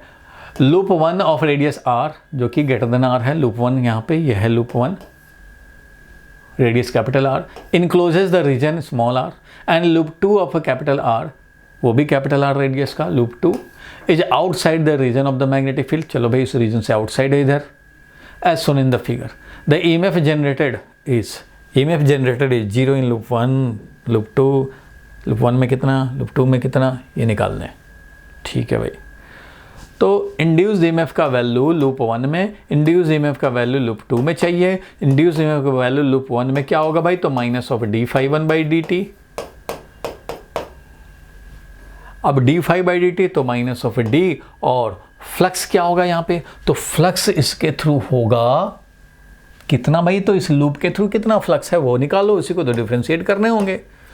तो इससे लार्जर जो हमारा आर रेडियस का ये है लूप, उसके थ्रू फ्लक्स होगा। तो देखो भाई इतने बड़े लूप में फ्लक्स निकालो, लेकिन फील्ड तो इतने ही में है, जो अभी थोड़ी देर पहले देख रहे थे हम लोग। बड़ा है एरिया बट फील्ड इतने ही में है, तो फ्लक्स क्या होगा, B.ds B.ds B.ds B.ds करते जा रहे हैं। लेकिन इधर वाले B.ds में कुछ नहीं होगा फ्लक्स, क्योंकि B 0 है, इधर वाले BDS में होगा, यानी कि B इंटू ये ds, यानी कि ये वाला एरिया। तो ये हो जाएगा हमारा B into pi small r square, इतने ही एरिया में है। इसी को हमें डिफरेंशिएट करना पड़ेगा, और कॉस तो 0 डिग्री लेंगे, क्योंकि भाई इस लूप का एरिया वेक्टर उधर ही लेंगे जिधर फील्ड है, फील्ड के परपेंडिकुलर है इसलिए। तो ये क्या मिल जाएगा, तो minus of pi r square, तो भाई कांस्टेंट है वो तो चेंज हो नहीं रहा, और dV बाई dt, तो यही तो रेट दिया हुआ है कि dV बाई dt है मैग्नेटिक फील्ड चेंज होने का, ये है रेट। ठीक है भाई, ये हो गया तुम्हारा इंड्यूस्ड EMF फर्स्ट लूप में, ये हो गया। सिर्फ वैल्यू लिखना हो तो माइनस छोड़ भी सकते हैं। चलो इंड्यूस्ड EMF सेकंड में, तो भैया सेकंड वाले में minus of d∅2 by dt। अब बताओ भाई कि सेकंड वाले में कितना फ्लक्स बना है, तो ये फील्ड तो इतने ही रीजन में है, इधर तो है ही नहीं फील्ड, तो इधर फील्ड है ही नहीं, तो फ्लक्स भी 0 होगा। B एरिया जो भी करेंगे तो ये B ही 0 है, B एरिया तो ये B ही 0 है, तो इसलिए जब ये 0 है तो फ्लक्स ही 0 हो गया, तो 0 को डिफ्रेंशिएट करेंगे तो क्या मिलेगा, 0 ही मिलेगा। 0 जो कि कांस्टेंट है उसको डिफ्रेंशिएट करेंगे तो 0 ही है हमारा, 0 जो कि कांस्टेंट है, क्योंकि वो लूप के थ्रू फ्लक्स 0 है, 0 ही है, तो इसलिए चेंज हो नहीं रहा। जब चेंज नहीं हो रहा तो फ्लक्स इज 0, सो E2 हमारा 0 है, लूप 2 में 0 है, और लूप 1 में है pi small r square, pi into small r square dV by dt, pi into small minus pi into small r square dV by dt। लेकिन इसमें ये कह रहा है ये नहीं होगा, ये हो जाएगा लास्ट वाला, लास्ट वाला हो जाएगा D B pi are square और इसमें 0, लूप 2 में 0, लूप 1 में minus pi small R square D B by D T.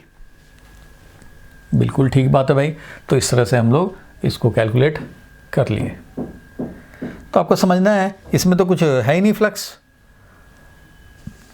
तो इधर फील्ड चेंज होगा तो भी उसका कोई मतलब नहीं है, क्योंकि इसका कोई इंडक्टेंस यहाँ पे कोई फ्लक्स नहीं है, लिंकेज नहीं है, इसके थ्रू है फ्लक्स, इसलिए इसके थ्रू हमारा बनेगा इंड्यूस्ड ईएमएफ। तो इसका इंड्यूस्ड ईएमएफ क्या होगा, तो d∅dt के हिसाब से निकाल दिया, वैल्यू मिल गया।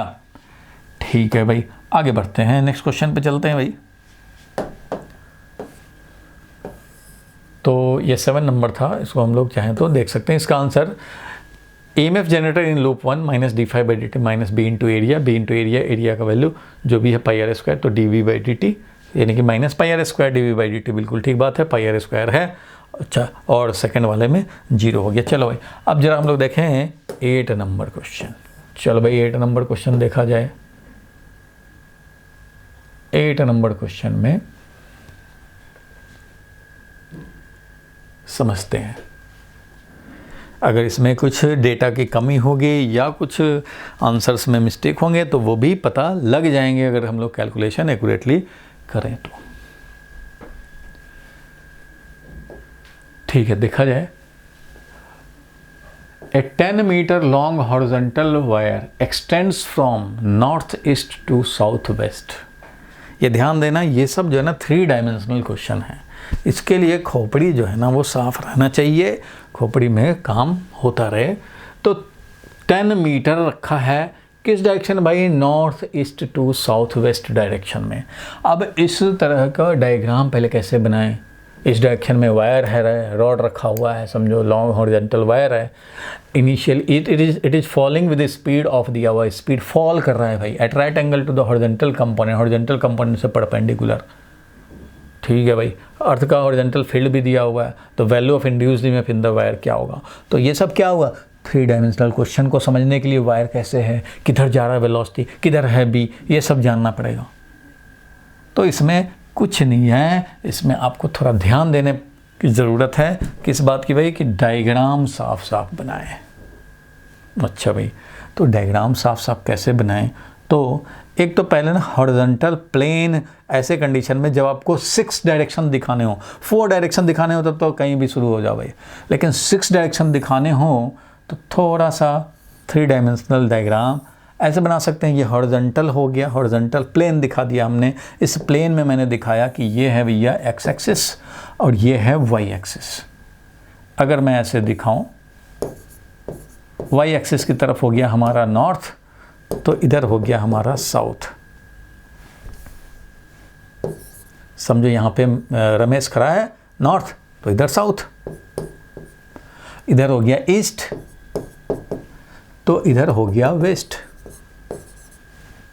तो रमेश यहाँ खड़ा है ईस्ट वेस्ट नॉर्थ साउथ, और ये आपस में है परपेंडिकुलर।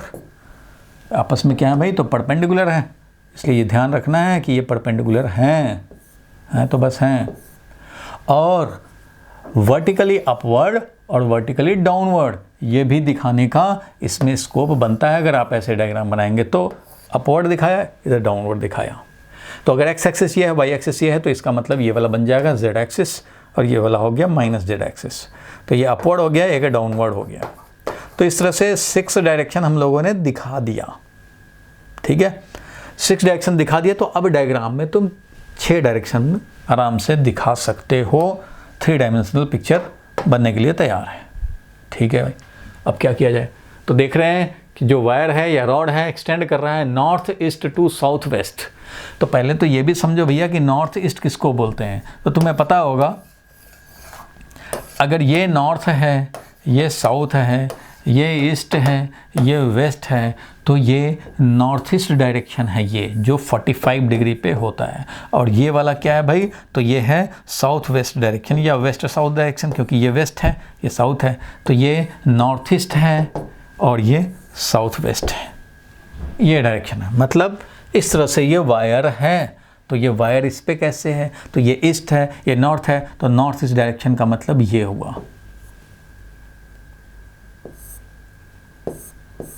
ये है नॉर्थ ईस्ट डायरेक्शन में, ये है समझो वायर, इसका एक्सटेंशन है नॉर्थ ईस्ट से साउथ वेस्ट की तरफ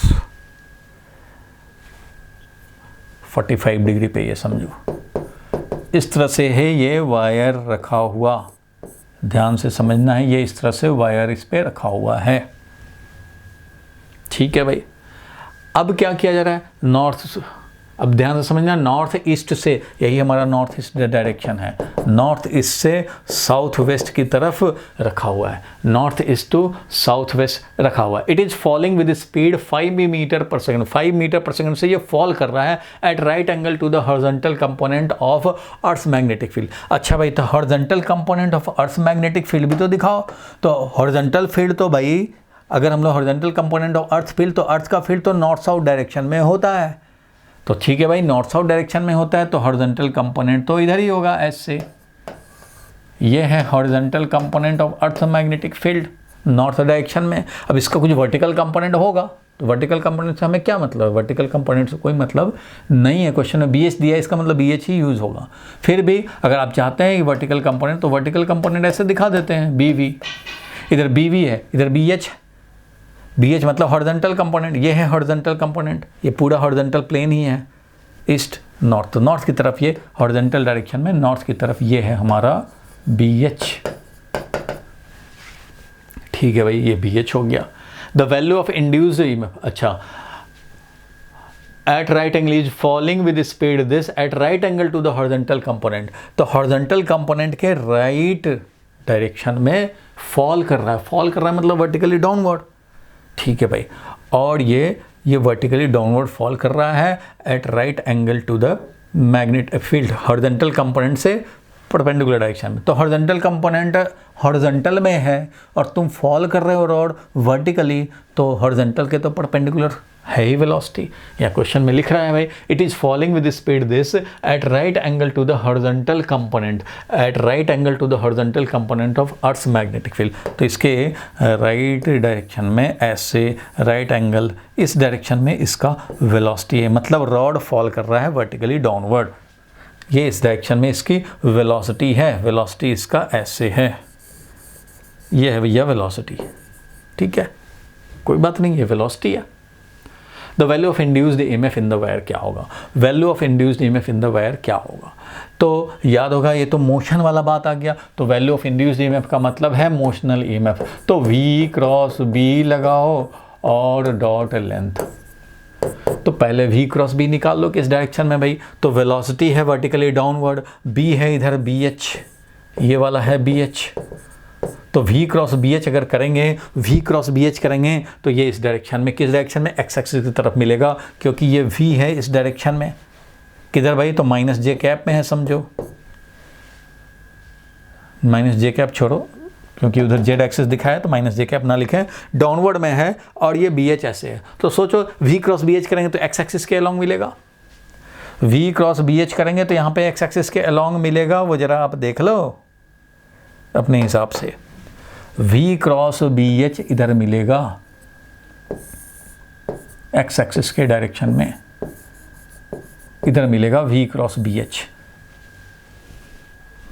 V क्रॉस, स्क्रू लगाओगे V क्रॉस BH इस डायरेक्शन में पाओगे, तो V क्रॉस BH हमें मिल गया इस डायरेक्शन में। V क्रॉस BH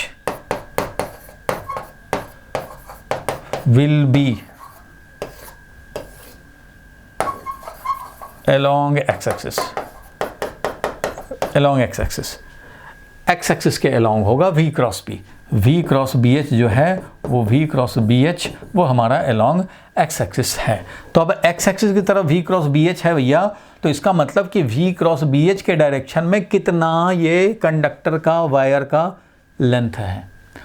तो जब ऐसे है, ये सोचो तुम ऐसे है और V क्रॉस B इधर आ रहा है तुम्हारा, V क्रॉस BH हमारा आ रहा है x डायरेक्शन में, x डायरेक्शन में आ रहा है V क्रॉस BH, ध्यान देना इस डायरेक्शन में आ रहा है V क्रॉस BH, तो उस डायरेक्शन में कितना कंपोनेंट है वो चाहिए हमें।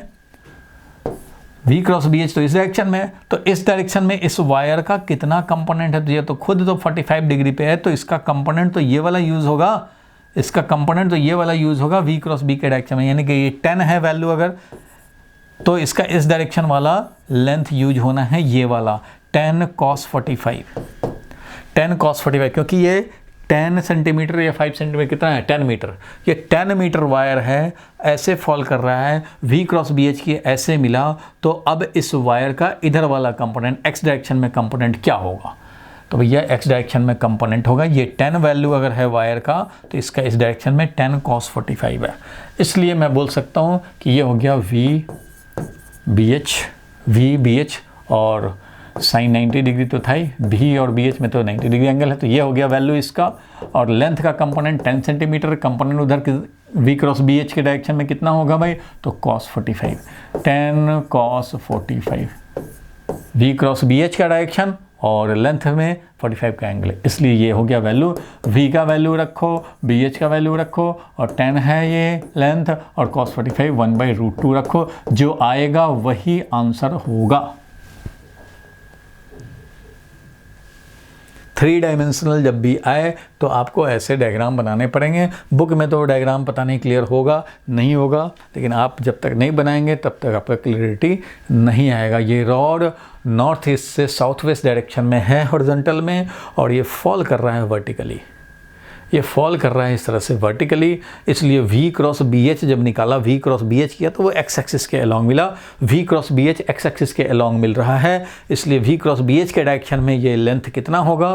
तो ये लेंथ इस तरह से था 10, तो इस डायरेक्शन का कंपोनेंट जो होगा वो होगा हमारा ये 10 cos 45, 10 cos 45, तो ये वाला लेंथ यूज़ होगा। तो 10 cos 45 यूज़ करेंगे और काम हो जाएगा, कैलकुलेशन कर देंगे, काम खत्म। बोलो भाई, क्लियर है? Yes sir. क्लियर है तो हम लोग आगे बढ़ें। चलो देखो भाई, अब इसका कैलकुलेशन तो भाई अपना है आंसर में कर दिया होगा। क्वेश्चन नंबर 8, सीधा मोशनल ईएमएफ वैल्यू दे दिया गया VLB, तो ये उतना एक्सप्लेन नहीं किया है, एक सेंटेंस में कर दिया answer.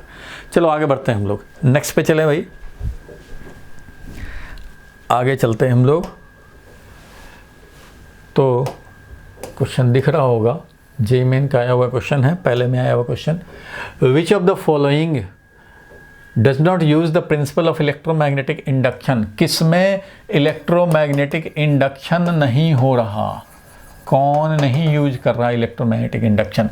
Which of the following does not use the principle of electromagnetic induction? Room heater, room heater तो भाई नहीं यूज करता, ये तो हीटिंग इफेक्ट यूज करता है भाई, करंट पास कराओ और हीटिंग इफेक्ट होगा।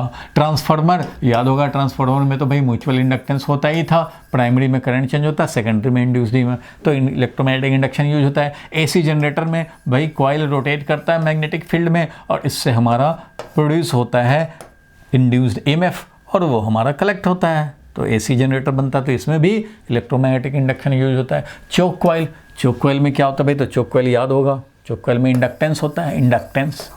अब ये इंडक्टेंस है, इसमें करंट जब चेंज करेंगे, करंट जब चेंज होगा तो यहाँ पे अपोजिशन आता है, यानी फ्लक्स में चेंज होता है, तो ये भी तो भाई इलेक्ट्रोमैग्नेटिक इंडक्शन यूज करता है। चोक कॉइल भी यूज करता है, ट्रांसफार्मर भी यूज करता है, एसी जनरेटर भी यूज करता है, इसलिए जो नहीं यूज करता है वो है रूम हीटर। इसलिए करेक्ट ऑप्शन तुम्हारा ये हो जाएगा, क्योंकि क्वेश्चन पूछा था कि कौन नहीं यूज कर रहा है, which does not use principle of electromagnetic induction, तो ये हो गया भाई रूम हीटर नहीं यूज करता है। ठीक है भाई, रूम हीटर नहीं यूज करता है, तो इसका आंसर हो जाएगा क्या भाई? तो room heater. Out of the given options, room heater does not use the principle of electromagnetic induction, it is based on the heating effect of electric current. ठीक है भाई, चलो आगे बढ़ते हैं भाई। ये आ गया सर्टेन रीजन पे क्वेश्चन, तो इसको जरा देखा जाए। ए मेटेलिक सरफेस इज मूव्ड, कोई एक मेटेलिक सरफेस मूव करा रहे हैं, इन and out in a magnetic field, कोई एक मैग्नेटिक फील्ड है। अच्छा भाई, कोई एक मैग्नेटिक फील्ड है, तो क्वेश्चन कह रहा है कि ए मेटेलिक सरफेस, कोई एक मेटेलिक सरफेस है भाई, इसको क्या कर रहे हैं? Moved in and out in magnetic field, कभी इसको इनवर्ड ला रहे हैं, कभी इसको आउटवर्ड ले जा रहे हैं, कभी ऐसे ऐसे ऐसे ऐसे इन एंड आउट यूज़ कर रहे हैं, इसको मूव करा रहे हैं। Then EMF is induced in it, तो इसमें EMF इंड्यूस होता है। भाई EMF तो इंड्यूस होता है, याद होगा। कोई कंडक्टर भी अगर ऐसे वाला कंडक्टर भी अगर मूव कराएं इसमें, तो क्या होगा, जैसे ही मैग्नेटिक फील्ड में मूव करेगा तो इसमें इंड्यूस्ड EMF, एडी करंट ये सब आने लग जाता है। भाई इंड्यूस्ड EMF से ही तो एडी करंट आता है। तो ऐसे से करेंगे तो जब जब फ्लक्स चेंज होगा इस सरफेस के थ्रू, कंडक्टर के थ्रू, तब तब हमारा इंड्यूस्ड EMF आएगा। तो बात तो ये ठीक है, ट्रू है। Reason, eddy current will be produced in metallic, eddy current मतलब एक इंडिपेंडेंट की तरह आप सोचो इसको कि eddy current will be produced in a metallic surface moving in and out of magnetic field. अगर इन में मूव करे कोई भी मेटेलिक कंडक्टर या आउटवर्ड मूव करे तो eddy current will be produced. बिल्कुल भाई, एडी करंट प्रोड्यूस होता है, एडी करंट प्रोड्यूस होता है। इन एंड आउट मूव कराएंगे तो एडी करंट प्रोड्यूस होता है। एडी करंट प्रोड्यूस होने का मतलब कहाँ से आया एडी करंट भाई? इसका मतलब induced EMF, induced EMF induce current को ही एडी करंट बोलते हैं। तो एडी करंट हुआ, इसका मतलब इंड्यूस करंट आया। इंड्यूस करंट है, बिना इंड्यूस EMF का थोड़ी इंड्यूस करंट होता है। तो खैर, reason eddy current will be produce in a metallic surface moving in and out of magnetic field. बिल्कुल ये भी ट्रू है भाई कि जैसे ही इन एंड आउट मूव करेगा तो eddy current will be produced होगा भाई। अच्छा, ये अगर है तो ये होगा कि नहीं, ये इसको एक्सप्लेन कर रहा है कि नहीं? तो अगर ये हो रहा है कि भाई इन एंड आउट मूव करा रहे हैं तो मैग्नेटिक एडी करंट प्रोड्यूस हो रहा है, जो कि फैक्ट है, होता है। तो प्रोड्यूस हो रहा है तो इसका मतलब कि इंड्यूस्ड EMF हुआ। तो हाँ भाई, इसका मतलब ये तो हुआ कि जब इन एंड आउट मूव करते हैं एडी करंट प्रोड्यूस होता है। बिल्कुल होता है। तो भैया ये एडी करंट प्रोड्यूस होता है तो इसका मतलब इंड्यूस्ड EMF प्रोड्यूस हुआ है। Then EMF is induced in it, इसका मतलब कि हाँ भाई EMF इंड्यूस्ड हुआ है। तो ये एक्सप्लेन भी कर रहा है। तो both are true and reason is explaining the assertion. इसलिए क्या होगा, ऑप्शन ले लेंगे हम लोग ए, इसमें ए ऑप्शन में टिक कर देंगे। Both assertion and reason are true and reason is correct explanation, तो ये लिख देंगे। ठीक है भाई, तो ये लिख देंगे। बाकी इसके आंसर में भी आप देखना चाहें तो 12 में ओनली ए लिखा हुआ है, कोई रीज़न एक्सप्लेन्ड नहीं है, बट ए लिखा हुआ है, ए है। ठीक है भाई, तो ये समझ गए। चलो भाई, अब 13 नंबर में चलते हैं हम लोग, इस पे चलते हैं। क्वेश्चन जरा देखा जाए, इसको क्वेश्चन देखा जाए। Radius of circular conducting loop shown in the figure is R। अच्छा भाई, इसका रेडियस दिया हुआ है वो है R, रेडियस दिया हुआ है वो है R। ठीक है भाई, रेडियस R है। The magnetic field is decreasing eight a constant rate of alpha. तो मैग्नेटिक फील्ड डिक्रीज कर रहा है और उस डिक्रीज करने का रेट है अल्फा। डिक्रीज कर रहा है इसलिए मैंने माइनस लगा दिया, और अल्फा रेट से डिक्रीज कर रहा है, ये हो गया। ठीक है भाई, अल्फा dV/dt ये है, डिक्रीज कर रहा है, minus sign is showing that magnetic field is decreasing. ठीक है भाई, इतने रेट से डिक्रीज कर रहा है। Resistance per unit length of the loop, resistance per unit length of the loop is rho. इस लूप का resistance per unit length, resistance यहाँ पे पर यूनिट वॉल्यूम नहीं है, ये है रेसिस्टेंस पर यूनिट लेंथ, ये है। ठीक है भाई, resistance per unit length rho है। Then the current in wire AB is one of the diameter. Current in the wire AB चाहिए, current in the wire AB चाहिए। ठीक है भाई, AB में कितना करंट होगा? तो यहाँ देख रहे हो कि ये मैग्नेटिक फील्ड है और ये लूप है, डायमीटर इस तरह से। इसी डायमीटर AB के थ्रू हमें बताना है कि कितना करंट होगा। रेसिस्टेंस टोटल हमारा लूप का दिया है R। रेसिस्टेंस ऑफ रिंग यानी कि loop is equal to R। चलो भाई, इसको जल्दी से सोच लिया जाए, क्या करेंगे। तो रेसिस्टेंस पर यूनिट लेंथ हमारा रो दिया हुआ है। ठीक है, कोई बात नहीं है। तो अभी तो हम लोग बात करें कि कितना यहाँ पे करंट होगा, इंड्यूस्ड करंट AB के थ्रू, ये निकालना है। तो अच्छा भाई, तो ये यहाँ पे इस तरह से डायमीटर अगर लगा दिया हमने, तो इस डायमीटर के थ्रू इस तरह से जो हम लोगों ने ये वायर लगाया, इस पर एक वायर डायमीटर भी लगा दिया, इसमें करंट पूछ रहा है भाई। तो ये समझो कि 2 लूप बन गए, एक ये लूप, मतलब 2 लूप सिस्टम हो गया, 2 लूप सिस्टम हो गया। ये ऐसा सर्किट बन गया है और ये मैग्नेटिक फील्ड में रखा हुआ है, और मैग्नेटिक फील्ड में रखने से फ्लक्स भी बन रहा है, दोनों लूप में फ्लक्स बन रहा है भाई। बिल्कुल ठीक है। और magnetic field is changing, since field decrease हो रहा है इसलिए फ्लक्स भी डिक्रीज होगा, इसमें भी फ्लक्स डिक्रीज होगा, इसमें भी फ्लक्स डिक्रीज होगा। ठीक है भाई। तो इस वाले लूप में जो फ्लक्स डिक्रीज होगा तो उसको डिक्रीज को अपोज करने के लिए as per Lenz law flux को इंक्रीज कराना चाहेगा। मीन्स याद होगा लेंज लॉ क्या कहता है भाई, लेंज लॉ यही कहता था भाई कि जब भी फ्लक्स चेंज होगा there will be induce current, और वो इंड्यूस करंट जो होगा किस डायरेक्शन में होगा कि जो भी चेंज इन फ्लक्स है उसको अपोज किया जाए। तो यहाँ पे फ्लक्स तो भाई फील्ड डिक्रीज होने से flux is decreasing with time, और फ्लक्स जब डिक्रीज हो रहा है तो इंड्यूस करंट ऐसा होगा कि जो फ्लक्स बढ़ाना चाहे कैसे बढ़ाएगा भाई, तो क्रॉस में फील्ड है तो फील्ड को स्ट्रेंथन करेगा। फील्ड को स्ट्रेंथन करने के लिए ये क्रॉस डायरेक्शन में ओरिजिनल फील्ड है तो ओरिजिनल फील्ड को सपोर्ट करेगा। ओरिजिनल फील्ड को सपोर्ट करने के लिए क्लॉकवाइज में करंट होगा, तभी तो ये क्रॉस में फील्ड प्रोड्यूस करेगा और सपोर्ट करेगा। मीन्स इस वाले लूप में जो फ्लक्स चेंज हो रहा है तो ये इस तरह से, इस वाले लूप में भी करंट चेंज हो रहा है तो ये इस तरह से क्लॉकवाइज। इसमें भी तो डिक्रीज हो रहा है, इसमें भी डिक्रीज हो रहा है, तो इसमें इस तरह से चलेगा करंट, इसमें भी इस तरह से चलेगा करंट। ठीक है भाई, बिल्कुल ठीक है। तो यहाँ पे इंड्यूस ईएमएफ का जो वैल्यू होगा, यहाँ पे इंड्यूस ईएमएफ का वैल्यू होगा minus of d phi by D t. यहाँ भी इंड्यूस ईएमएफ का जो वैल्यू होगा वो minus of d phi by D t. और बिल्कुल ठीक है। तो फ्लक्स क्या होगा यहाँ पे, तो B इंटू ये pi are square by 2 area. इसके लिए क्या होगा, तो B into pi are square by 2 ये वाला एरिया। दोनों का एरिया तो सेम ही है और दोनों में dV बाई dt सेम है, मतलब इसमें भी करेंगे तो माइनस एरिया है पाई आर स्क्वायर बाई 2 और dV बाई dt B है।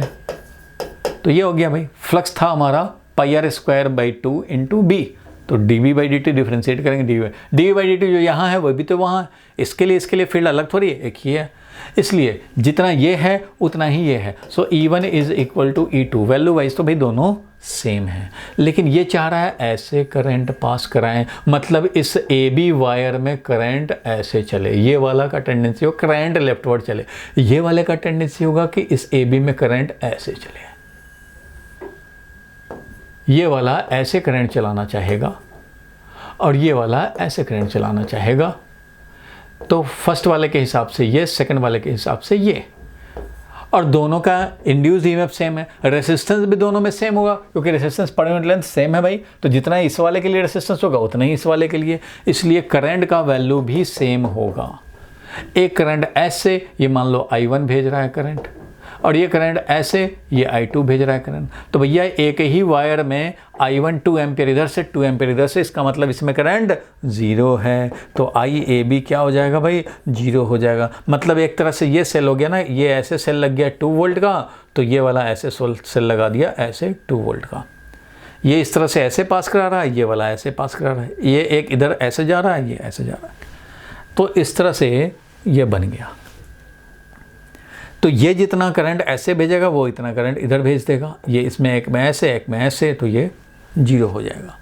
थोड़ा करंट इलेक्ट्रिसिटी का भी यूज करना है।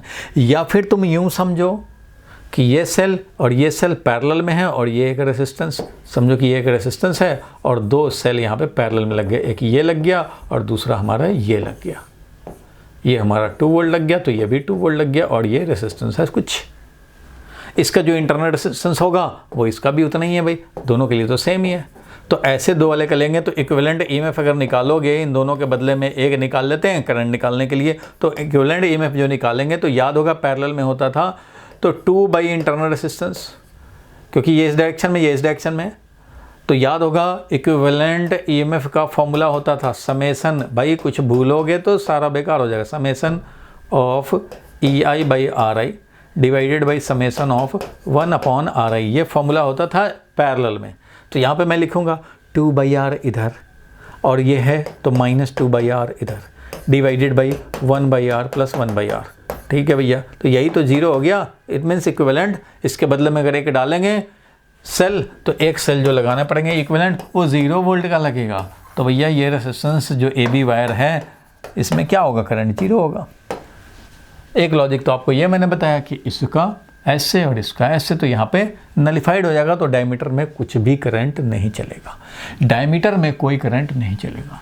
इसमें करंट चलेगा, इसमें करंट चलेगा, लेकिन डायमीटर में नहीं चलेगा, क्योंकि इसका जितना इधर भेजना चाहेगा उतना ये इधर भेजना चाहेगा। होगा क्या, तो होगा इफेक्टिवली ये कि इधर 2 एम्पियर चल रहा है, वही 2 एम्पियर समझो यहाँ भी चल रहा है, ऐसे चल रहा है 2 एम्पियर 2 एम्पियर, इसमें नहीं जाएगा क्योंकि 2 एम्पियर में इसमें कुछ भी नहीं जाएगा, इसमें जितना करंट उतना ही इधर करंट, तो इससे भी पता लग रहा है कि इसमें जितना करंट उतना ही इसमें करंट, इस लूप में जितना है इंड्यूस्ड ईएमएफ उतना ही इस लूप में है, इसलिए जितना करंट यहाँ उतना ही करंट यहाँ। अब जितना यहाँ करंट है उतना ही यहाँ हो भैया, तो इसमें 0 होगा, ऐसे भी समझ सकते हैं।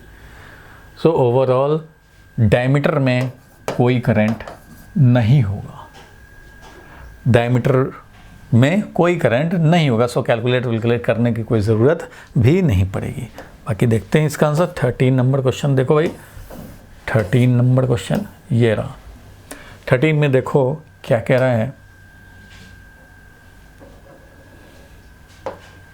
देखो as per Lenz law electromotive force of the same magnitude is induced in the 2 loops in the clockwise direction. Clockwise direction देखो इसमें दिखाया भी है, क्लॉकवाइज डायरेक्शन।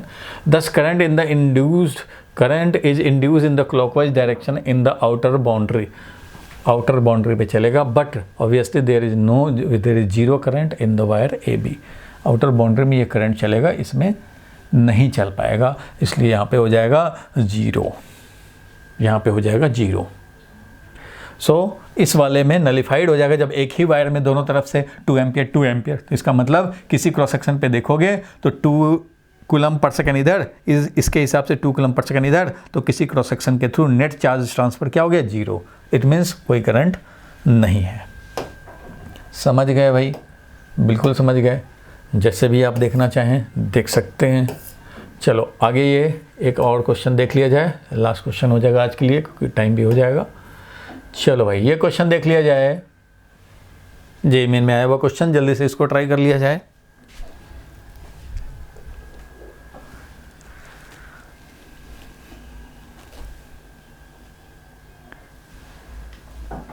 जल्दी से कर लिया जाए भाई।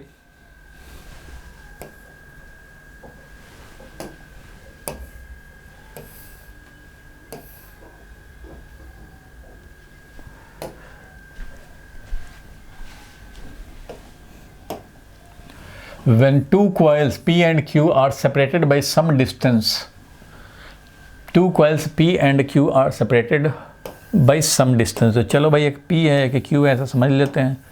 सेपरेटेड हैं भाई some distance, ठीक है, 2 कॉइल हैं। अच्छा, when current of 3 ampere flows through coil P, अच्छा यहाँ पे करंट अगर हमारा हो जाए 3 ampere, the magnetic flux of 10⁻³ weber passes through Q। अच्छा तो फ्लक्स थ्रू द क्यूब हो जा रहा है हमारा सेकंड Q के थ्रू, इसके कॉइल के थ्रू फ्लक्स जो बन रहा है वो 10⁻³ वेबर, ऐसा यूनिट होता है वेबर, ठीक है। पासेस थ्रू Q, ठीक है। No current is pass through Q, no current pass through Q, when no current pass through P and a current of 2 ampere passes through Q, the flux through P is, क्या कह रहा है फिर से देखा जाए। 2 coils P and Q are separated by some distance, ठीक है भाई। When a current of 3 ampere flows through P, a magnetic flux of this passes through Q, no current is passed through Q।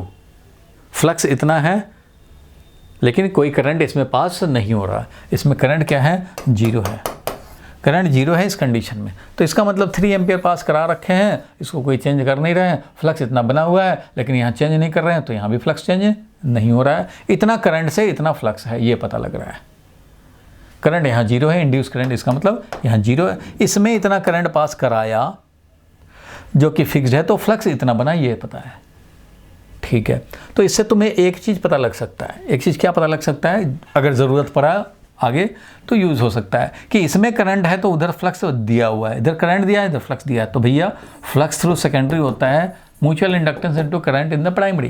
तो इससे हम लोग mutual inductance निकाल सकते हैं क्योंकि फ्लक्स यहाँ दिया हुआ है 10⁻³ और करंट इधर दिया हुआ है 3 एम्पियर, तो म्यूचुअल इंडक्टेंस इंटू 3 एम्पियर का करंट, इसलिए म्यूचुअल इंडक्टेंस का वैल्यू जरूर इस 2 कॉइल में आपका मिल गया 10⁻³ डिवाइडेड बाई 3, ये मिल गया तुम्हें म्यूचुअल इंडक्टेंस का वैल्यू, ये कम से कम मिल गया। आगे जब जरूरत पड़ेगा तो काम कर सकते हैं, म्यूचुअल इंडक्टेंस हमें मिल चुका है, ठीक है भाई, क्योंकि एक में करंट दूसरे में फ्लक्स दिया है, ठीक है। यहाँ तक हम लोगों ने समझा था। अब कह रहा है when no current passes through P। अब कह रहा है कि इसमें कोई करंट ना हो, तो ठीक है भाई। अब सेकंड कंडीशन में when no current passes through P, जब यहाँ पे करंट हो गया 0, when no current passes through P and current of 2 ampere passes through Q, यहाँ पे करंट पास करा रहे हैं 2 ampere, 2 ampere passes through Q, then flux through P is, then flux through P is. तो flux इधर कितना होगा, मतलब इसमें कोई करंट नहीं है, इसमें करंट है, तो यहाँ फ्लक्स कितना है, यानी रिवर्स हो गया। पहले इसमें करंट पास करा है, यहाँ फ्लक्स दिया है। अब कह रहा है कि इसमें करंट इतना है और इसमें करंट 0 है, तो यहाँ फ्लक्स कितना है।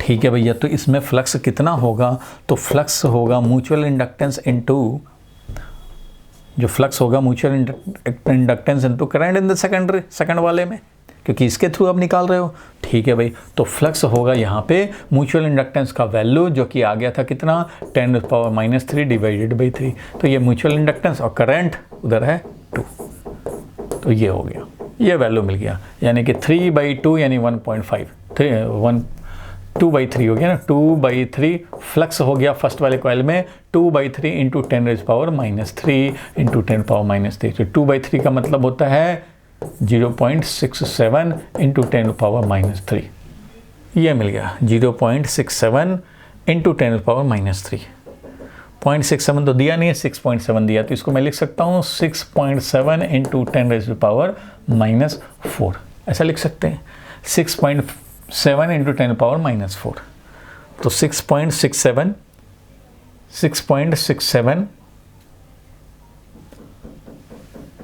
0.66 होता है, तो 0.67 अप्रॉक्सीमेटली लिख दिया, यानी कि 6.67 इंटू 10⁻⁻⁴, या -4 वाला -3 वाला, तो -3 तब होता है जब 6.67 होता, 0.67 है नहीं, तो 6.7 जो हम लोगों को चाहिए था, 6.67 एग्जैक्टली में 6.67 है, अप्रॉक्सीमेट किया हुआ है वो, इंटू 10⁻⁻⁴, तो -4 वाला देखना है, 10⁻⁻⁴ वाला ये है, इसलिए यही सी आंसर हो जाएगा, यही सी आंसर हो जाएगा। 6.67 इंटू 10⁻⁻⁴ ये हो गया फ्लक्स। पहले क्वेश्चन दिया कि इसमें करंट है, उसमें करंट नहीं है, तो फ्लक्स वहाँ φ2 है, उससे हमें म्यूचुअल इंडक्टेंस मिल गया। अब कह रहा है कि इसमें करंट है, इसमें करंट नहीं है, तो यहाँ कितना फ्लक्स है, तो यही तो होता है φ2 is equal to m into I1 और φ1 is equal to m into I2, तो होना ही है। तो ये दोनों म्यूचुअल इंडक्टेंस का वैल्यू तो सेम ही रहता है, चाहे ये प्राइमरी बने चाहे वो प्राइमरी बने। अच्छा भाई, तो जरा देख लिया जाए इसका आंसर, 14 नंबर का आंसर ये है, देखो, since flux is equal to MI mutual inductance, तो flux through P is equal to m into 3 ampere, flux through Q is equal to m into 2 ampere. बिल्कुल ठीक बात है भाई, तो m तो सेम ही रहता है, रेशियो ले लिए, या इससे m निकाल के इसमें m डाल दिए, बात एक ही है, तो रेशियो ले लिए, 3/2 आया, तो फ्लक्स थ्रू Q क्या होगा, तो 2/3 into flux in the primary. ठीक है भाई, flux in the P coil, तो 2/3 इंटू ये हो गया 6.67 इंटू 10⁻⁴ बिल्कुल ठीक बात है भाई, तो ये सी आंसर हो जाएगा इसका।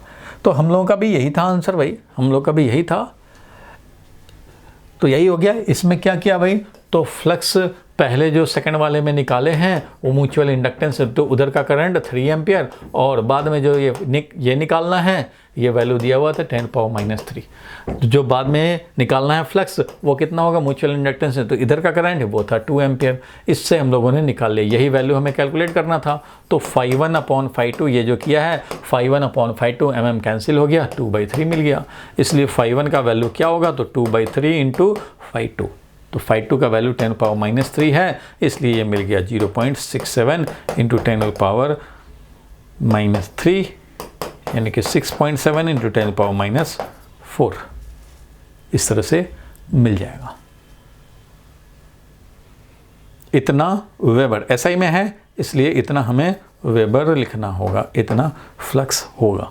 तो इस तरह का क्वेश्चन आज हम लोगों ने कुछ किया भाई डिस्कस, और आप अगर अपना डाउट भेजेंगे चैंपियन से आप भेजो, प्रीवियस ईयर JEE नीट के क्वेश्चन बुकलेट बुक जो है उस बुक से भी आप भेज सकते हो, तो उसको भी हम लोग कवर करेंगे नेक्स्ट क्लास में। फ्राइडे और हम लोग EMI के और भी क्वेश्चंस डिस्कस करेंगे प्रीवियस ईयर के।